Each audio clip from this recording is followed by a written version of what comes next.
Hey viewers, welcome back to our channel. आज की video में बताऊंगा, अगर आप भी अपनी फायरबोल्ट स्मार्ट वॉच को साइलेंट करना चाहते हैं तो उसको साइलेंट कैसे करें, आज की वीडियो में बताऊंगा।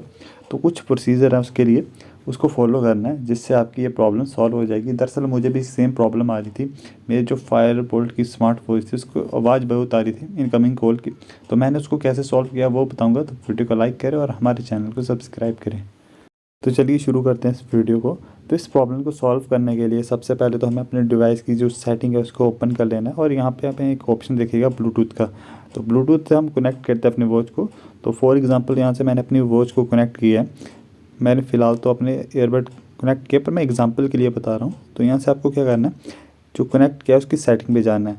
तो यहाँ पर इस पर क्लिक करता हूँ। इस पर क्लिक करने के बाद यहाँ पे डिफरेंट टाइप्स के ऑप्शन में शो होंगे। यहाँ तो फिलहाल डिस्कनेक्ट का शो हो रहा है, हमें इसकी सेटिंग पे क्लिक करना है। जैसे मैं इसकी सेटिंग पे क्लिक करता हूँ, यहाँ पे हमें डिफरेंट टाइप्स के ऑप्शन शो हो रहे हैं। तो यहाँ से हमें क्या करना पड़ेगा इसको सॉल्व करने के लिए, नीचे स्क्रॉल डाउन करना है और AAC है इसको इनेबल कर दीजिएगा।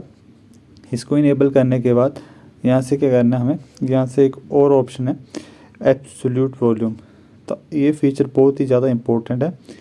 तो अगर आपकी जो वॉल्यूम में प्रॉब्लम आ रही है तो ये कांस्टेंट रखता है, उसको बढ़ने नहीं देता, तो इस फीचर को इनेबल ज़रूर कर लीजिएगा।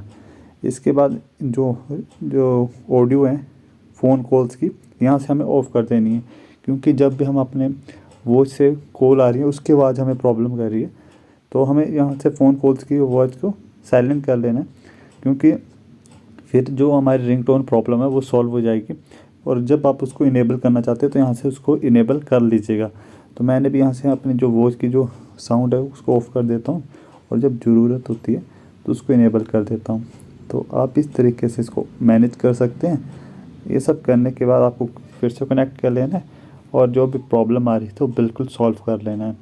तो होप करता हूँ आपकी जो प्रॉब्लम है इस वीडियो में सॉल्व होगी। अगर इस वीडियो से रिलेटेड कोई प्रॉब्लम है तो आप कमेंट सेक्शन में बता सकते हैं।